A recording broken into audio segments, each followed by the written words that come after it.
নমস্কার, কথাকুঞ্জ থেকে বলছি। হ্যাঁ, মায়ের কথাতেই রয়েছি। তবে আজকে একটু মায়ের কথাই বলবো অন্যভাবে। কীরকম? আপনারা তো জানেন যে মা শ্রী সারদা দেবী, শ্রী রামকৃষ্ণদেব বা স্বামী বিবেকানন্দ এরা যে শিবজ্ঞানে জীব সেবার কথা বলে গেছেন, মায়ের ভক্তরা, শ্রী রামকৃষ্ণদেবের ভক্তরা, অনুরাগী সন্তানেরা সেই আমল থেকে আজ এই যে সময় আমরা যাপন করছি, নীরবে নিভৃতে, এই যে আজকের দিনে বলা হয় না, কথায় কথায় নিঃশব্দ বিপ্লব কথাটা উঠে আসে, তারা কিন্তু যথার্থই নিঃশব্দ বিপ্লব করে চলেছেন, ঘটিয়ে চলেছেন শিবজ্ঞানে জীব সেবার মধ্যে দিয়ে। জাত পাত কুসংস্কার মুক্ত এক উদার হৃদয় নিয়ে মানুষের সেবায় নিয়োজিত। যেমন এই গতকাল খবর পেলাম, পূর্ব বর্ধমানের কাটোয়ায়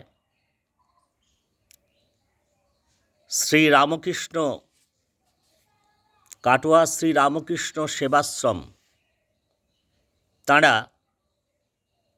গত 19 তারিখে চলতি মাসের শ্রীরামকৃষ্ণের জন্মতিথি ছিল, সে উপলক্ষে তাঁরা 50 জন শিশু গদাধর, ওনারা বলছেন শিশু গদাধর পূজা।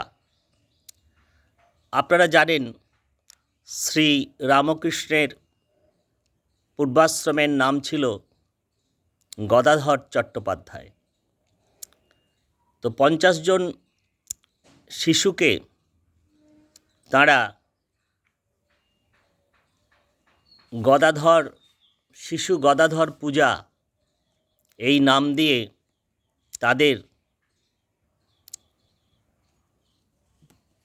চন্দন পরিয়ে,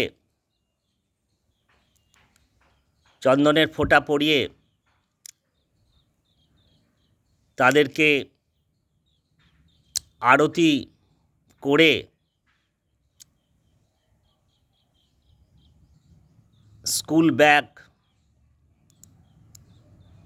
টিফিন বক্স, পেন খাতা ইত্যাদি উপহার দিয়ে, খাদ্য সামগ্রী দিয়ে তাদের বসিয়ে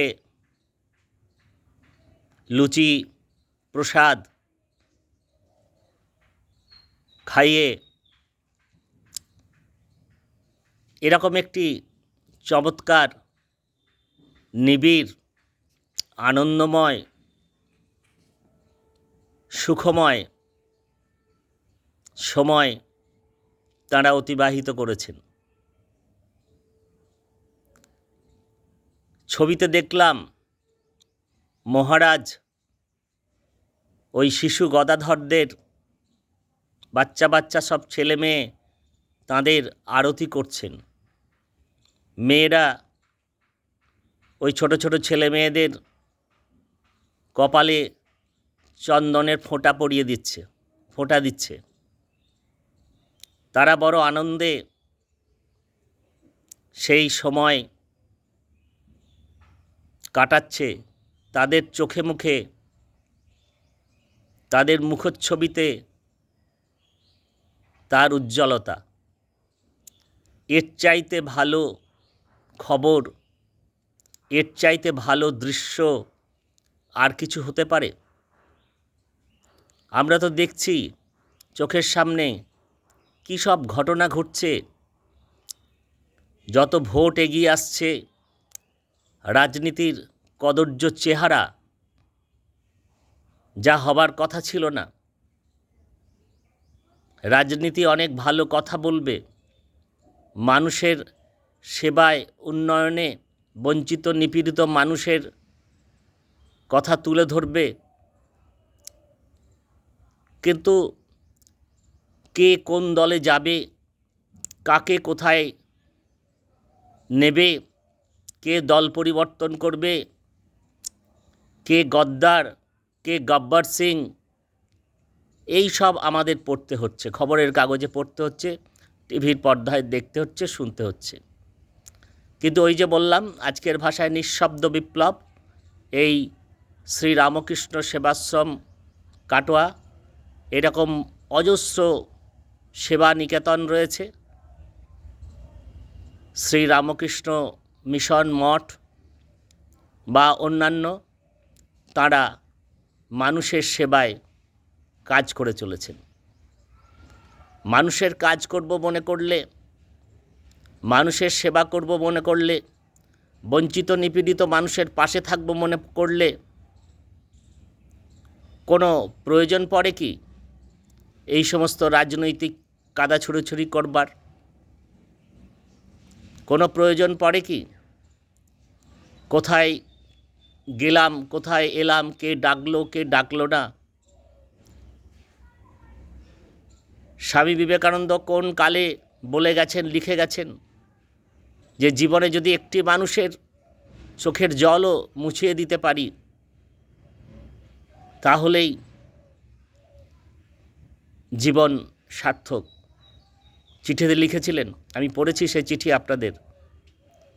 স্বামী ব্রহ্মানন্দকে লিখেছেন, আলাসিঙ্গা পেরুমলকে লিখেছেন যে রাখো তোমার জপ তপ। স্বামী ব্রহ্মানন্দকে লিখেছিলেন সম্ভবত। ওসব ফিলোসফি রাখো। মানুষকে যদি ভালোবাসতে পারি, মানুষকে যদি ভালোবাসতে পারো, মানুষের চোখের জল মুছিয়ে দিতে পারো, এর চাইতে বড় কিছু আর নেই।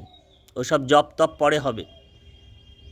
কোনো অবতার, কোনো মহারাজ, কোনো স্বামীজি, কোনো সন্ন্যাসিনী বলেননি যে মন্দির করো, মসজিদ করো, আগে মানুষের সেবা করো, সেবাই পরম ধর্ম।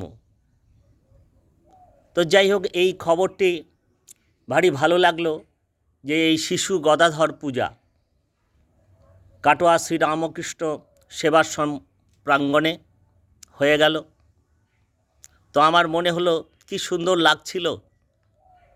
মেয়েরা, বাচ্চা বাচ্চা ছেলে মেয়েদের চন্দনের ফোঁটা পরিয়ে দিচ্ছে, তাদের হাতে ব্যাগ, স্কুলের ব্যাগ, পেন, খাতা ইত্যাদি উপহার দিচ্ছে, বসিয়ে পেট ভরে লুচি, মিষ্টি, প্রসাদ ইত্যাদি খাওয়াচ্ছে। এর চাইতে ভালো খবর তো আর কিছু হতে পারে না। কিন্তু এসব খবর থাকে না খবরের কাগজে, খুব ছোট্ট করে যদিও থাকে, কোথাও খুঁজে পাওয়া যায় না।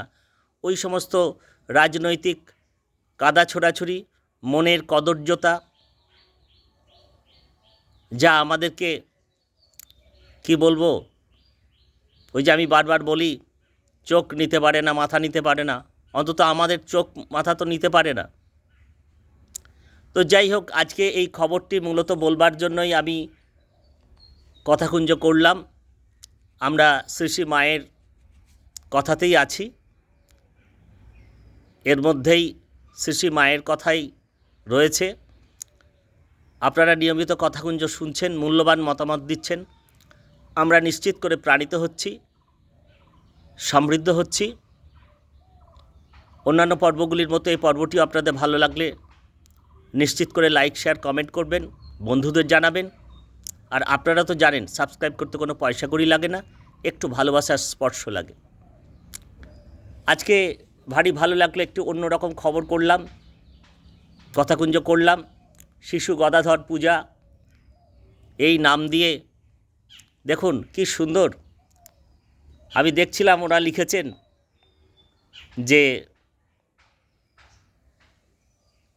পূজার অর্ঘ্য এই সমস্ত শিশুদের, বাচ্চা ছেলে মেয়েদের একটু খাওয়ানো, একটু উপহার দেওয়া, তাদের চন্দনের ফোঁটা পরিয়ে দেওয়া। মহারাজ তাদের আরতি করছেন।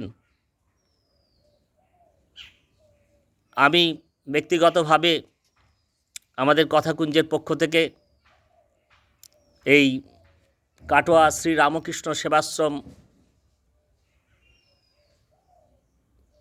তাঁর যারা সঙ্গে কাজে সেবায় নিয়োজিত, তাদের সকলকে শ্রদ্ধা জানাচ্ছি,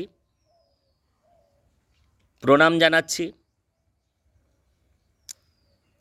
আর আপনাদের এই সেবা কাজ, মানুষের সেবায় নিয়োজিত থাকা, এটা তো বলবার কিছু নেই, জারি আছে, থাকবে।